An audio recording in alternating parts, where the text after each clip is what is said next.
Mbahe ikaze muri kumwe na The Click Mwokonzi Mwanamboka. Uyu munsi tukaba tugiye kuganira ku bintu biri kuvugwa, ari nako dusaba abadukurikiye bwa mbere guhita mukora subscribe. Abamaze gukora subscribe namwe reka tubashimire, tuboneraho akanya ko gusuhuza abadukurikiye bwa mbere ndetse n'abasanzwe badukurikira. Dusuhuze abadukurikiye muri Canada ndetse no muri Congo Kinshasa. Dusuhuze abumva ururimi rw'ikinyarwanda mu Rwanda no mu Burundi ndetse no mu bindi bihugu byose byo kwisi nta numwe twibagiwe.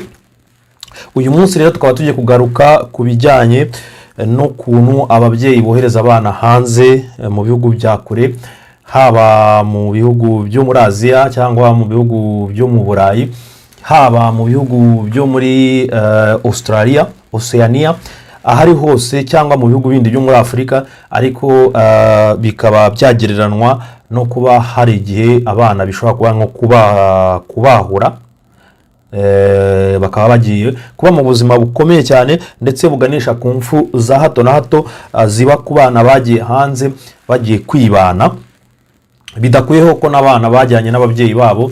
Hari ababa bari kumwe n'imiryango ariko nabo bikaza kubaho ko bahura n'ibibazo by'izi mfu zidasobanutse zikunda kugaragara ku bana b'abanyamahanga cyangwa b'abanyafurika mu bihugu byateye imbere. Uyu munsi rero tukaba tugiye kugaruka kuri iyi nkuru iri kuvugwa mu gihugu cya Canada, ariko ikaba ireba cyane imiryango y'abakongomani bakomoka i Kinshasa, mu mujyi wa Kinshasa neza, aho turaza kuba turi kuganira ku rupfu rwa Alexandre Martine Lumbai. Rero uyu akaba ari umukobwa w'umukongomani ukomoka mu mujyi wa Kinshasa, waje kwitaba Imana mu cyumweru gishize. Akaba yaraguye mu gihugu cya Canada mu mujyi wa Quebec. Amakuru rero turaza kuyajyaho gatanu kuri gatanu. Reka tubanze turebere hamwe muri rusange ni byagenze gute, uyu Alexandra yakoraga iki muri Canada, cyangwa se urupfu rwe bimeze gute, ndetse n'ibiri kugenda bitangazwa n'abantu benshi bagiye batandukanye. Ese bihuriye he cyane n'ibiganiro turi guteganya cyangwa se byo kuvuga ku mfu zigiye zitandukanye zigaragara ku bana baba baragiye kuba hanze y'u Rwanda, ya Congo, y'u Burundi cyangwa y'umugabane wa Afrika muri rusange, ukuntu ubuzima buba bumeze ndetse n'ibiganisha kuri izifu cyane turaza kureba muri rusange. Ariko urupfu rw'uyu mukobwa witwa Alexandra Lumbai we bikaba ari ibintu bitaramenyekana neza, dore ko amakuru ari kutugeraho nk'ayo tugiye kubagezaho muri aka kanya atarasobanura neza urupfu rw'uyu mukobwa. Alexandre Lumbai rero ni umunyeshuri, akaba yari umunyeshuri muri Canada, akaba yari afite imyaka 21 ndetse akaba mu gihe gishize hari amakuru yagiye atangazwa ku rupfu rubabaje cyane muri Canada, aho uyu mwana ari we wavugwaga ko yaburiwe irengero. Rero muri Quebec ahangaha Alexandra Lumbai yagiyeyo nk'umunyeshuri wari ugiye kwiga, akaba yarageze muri iki gihugu cya Canada, akaba yarahageze muri 2023, akaba rero muri uku kwezi kwa 10 2024 yaraje kuburirwa irengero. Rero ngo byagenze gute? Amakuru atugeraho nuko umwe mu bashuti be yamujyanye akamugeza ahantu hinjira muri park ku kirwa kitwa Ile Saint Christophe. Ile ni ikirwa cyitiriwe umutagatifu Christophe ahangaha muri Canada, ndetse hakaba binagaragara ko ahangaha niho yagaragaye kuri ku kirwa, ahantu hitwa kuri Ile. Reka turebe amakuru kugira ngo tutaza kugira uwo tubeshya. Hari ahantu rero hitwa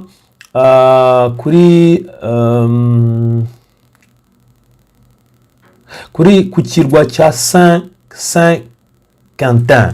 Ku kirwa cya Saint-Quentin rero niho yagaragaye bwa nyuma, ni naho amashusho ya camera de surveillance cyangwa amashusho ya polisi y'abayobozi barebye yaje kugaragaza ko ariho yagaragaye ku munota wa nyuma.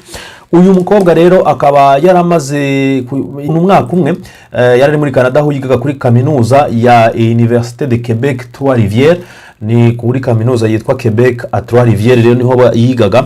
ubwo rero mercredi isanzwe ku wa gatatu ushize hari tariki ya 2 nibwo yaje kugenda aburirwa irengero, aho bigwa ko umushuti we yamusize ku kirwa cyitwa Saint Christophe.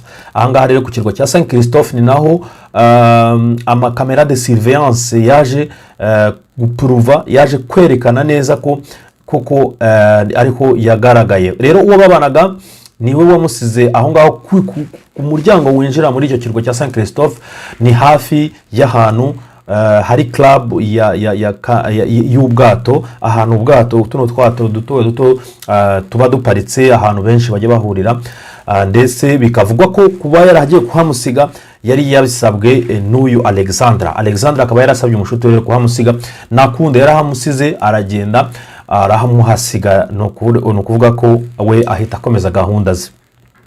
Rero uyu wa mbere ushize ubwo yari yabuze tariki ya 2 reka turebe, tariki ya 2 hari kuwa gatatu. ubwo rero kuwa mbere ushize tariki ya 7 nibwo haje kugaragara urukweto rwatoraguwe mu nzira aho hantu. urwo rukweto bararutoragura bajya gupima ADN kugira ngo barebe niba ari urukweto rwa Alexandra. rero habaga hari ibintu byinshi biri kuvugwa. urwo rukweto bararupimye birinda kugira icyo batangaza, ariko polisi ikaba yarakomeje kugenda ishyira ingufu kureba ko yamushakira kuri iki kirwa cyitwa Ile Saint-Quentin, kuri Ile Saint-Quentin, ari naho polisi ivuga ko yagaragaye kuri kamera de surveillance za nyuma, ariho zigaragaza amashusho y'uyu mukobwa. uyu mukobwa rero akaba yaraje gutangazwa ko yabuze. mama we Kinshasa akaba yaragaragaye kuri réseaux sociaux cyangwa ku mbuga nkoranyambaga ari gusaba ko bamufasha kugira ngo arebe ko yabona umukobwa we yabuze. kugira ngo rero bimenyekane ko yabuze, nuko mama we ukwezi, murabona ko ukwezi kwari kuri gushira ukundi gutangira, no kuvuga ko mama we nta yatinze kumwohereza amafaranga bohereza abanyeshuri bo hanze nkuko byakomeje kugenda bitangazwa ku mbuga nkoranyambaga. ndetse mama we mu gihe yabaga amwohereje amafaranga, yohereje amafaranga rero mu gihe yaratinze gake ariko aza kuyohereza, ayohereje abona uwayakiriye ntari kuvuga, amwandikira message amubwira ko amafaranga yamugezeho, ariko abona umwana atari gusubiza. kandi amakuru abantu bose bamenyereye nuko umunyeshuri wiga cyane cyane hanze cyangwa nubwo yaba yiga muri internet, iyo mwohereje amafaranga kabisa iyo message niyo mushimisha cyane ku buryo bitari gushoboka ko abona message ngo abure gusubiza. rero abonye message idasubizwa aza kwa gushaka uyu nguyu babanaga, uyu mukolocataire cyangwa umuntu babanaga mu cyumba, amubaza kubijyanye no kuba atari kubona umukobwa we. uyu nguyu amubwira ko hari aho yamusabye kumusiga, arahamuhasiga, arangije akomeza muri gahunda ze nkuko yakomeje kubitangariza polisi. ahangaha rero amaze kumubwira gutyo aramubwira se mwahamagaye kuri polisi, uyu mukobwa uyu mugenzi we babana avuga ko byaba byiza ari mama we wenyine ubikoze kuko polisi itabiha agaciro. gusa ayandi makuru ari gutangaza ko uyu mukobwa babana n'ubundi niwe waje guhamagara polisi, ariko na mama w'uyu mukobwa yaramaze kugaragara ku mbuga nkoranyambaga aho yavugaga ko umukobwa we yaburiwe irengero. abantu benshi rero bagiye muri gahunda yo gushakisha umubiri w'uyu mukobwa, ndetse abakongomani batuye mu gihugu cya Canada bashyira hamwe, abazungu batuye mu gihugu cya Canada bashyira hamwe. ahangaha muri Quebec abantu bose igikuba cyari cyacitse kugira ngo barebe ko babona uyu Alexandra Lumbai. uyu nguyu rero Alexandra Lumbai ntago yakomeje kuboneka. ibikorwa byarakomeje ndetse kugeza naho ku munsi w'ejo hashize umuntu umwe wari uri kugenda muri pirogue, kano kantu k'ubwato gatoya rwose w'umurobyi, aza kubona umubiri uri hejuru y'amazi, ahamagara polisi, igikuba kiracika, ibyari byiringiro bihinduka amarira.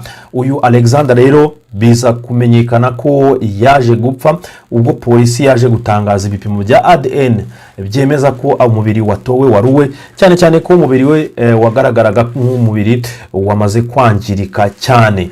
Alexandre rero umukobwa mwiza ukomoka i Kinshasa ku myaka ye 21 akaba yaje kwitaba Imana. Ku bundi ubushakashatsi bukaba bukomeje kugira ngo baze kwemeza icyaba cyaramwishe, niba baramunize bakamuta mu mazi, ese abantu yaragiye guhura nabo hariya ni bande, ko yabwiye umushuti we ngo amusiga hariya, umushuti we akahamugeza ariko ntihagire ikindi kintu amubwira, umushuti agakomeza mu rugendo rwe. Yaba yaragiye kureba abahe bantu hariya, ese yaragiye wenyine, ese hari abandi bantu bari kumwe? Ibi byose nta gisubizo, polisi nta kintu iri kubitangazaho. Amakuru yibanze agaragaza ko nta gukeka uwo babanaga hamusize, cyane cyane ko ngo bigaragara ko ari wo natangarije polisi, nkuko twadumaze kubivuga, agatangariza polisi ko uyu mukobwa burya naramusize nkuko yabinsabye, musiga hanaha. Kamera nazo zigaragaza ko yahagaragaye kandi ari wenyine nta kibazo afite, gusa nyuma yaje kuburirwa irengero. Uru rugero rero twatuje gutanga ni ukugira ngo tunababwire ku bijyanye n'impfu muri rusange. Ababyeyi bakomeje kugenda bohereza abana babo hanze, bakabohereza mu bihugu bitandukanye kugira ngo bajye kwiga, gushaka ubuzima se cyangwa ko haba. Ariko abana bakiri batoya iyo bageze hano mu bihugu bya diaspora, hari challenge nyinshi zikunda kugenda zibabaho, cyane cyane ko baba bageze mu muco mushyashya, umuco utari mwiza kugereranyije n'imico yo muri Afurika. Ikindi kintu gikunda kubaho ni ibijyanye n'abashuti babi. Abashuti babi nabo biba ikindi kibazo cyane. Rero muri rusange abana benshi bakunda kugera hanze bagahura n'ibintu byinshi. Muri Afurika umuntu ashobora gushukisha amafaranga, akaba hari ibyo yakaba yakugirira nabi, ariko mu bihugu byo hanze bigaragara ko abana benshi bahagera bakuze bahura n'inshuti mbi zikaba zabajyana mu bintu bijyanye n'ibiyobyabwenge se cyangwa ibijyanye n'inzoga zikabije, biza kuviramo impfu kuko ni ibintu baba batamenyereye. Rero bikaba bigaragara ko abana benshi bagira mu bihugu byo hanze batari kumwe n'ababyeyi, nabo gukurikiranwa cyane umunsi ku munsi, ndetse mukamenya abo bagendana nabo, mukamenya gahunda bakunda kuba bari kujyamo, mukamenya aho bari ndetse n'ibyo bakora. Bimaze kugaragara ko abana benshi b'abanyamasisi cyangwa abakomoka muri Kongo bagera hanze bakitaba Imana mu buryo butandukanye. Ariko si bo bonyine, hari n'abana bakomoka mu Rwanda.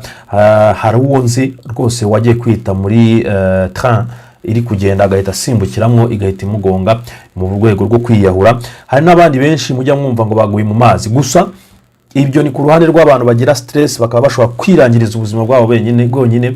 Mu gihugu cya Amerika ho hazwiho abana bakunda kuba byumvikana ko barashwe. Nabyo urumva hari abana bicwa bitewe nuko bahuye n'inshuti mbi, izo nshuti zabo zikaba zabagirira nabi, cyane cyane ko hari ibintu byinshi wenda baba batumvikanyeho bitewe n'umuco badahuje. Rero abana bo muri ibi bihugu byo hanze bakaba barasa abana bo muri Afurika. Ku rupfu rwa Alexandre Halumbayi, uyu mwana w'umukobwa w'imyaka 21 rero we bikaba bitaramenyekana niba yarishwe cyangwa yariyahuye.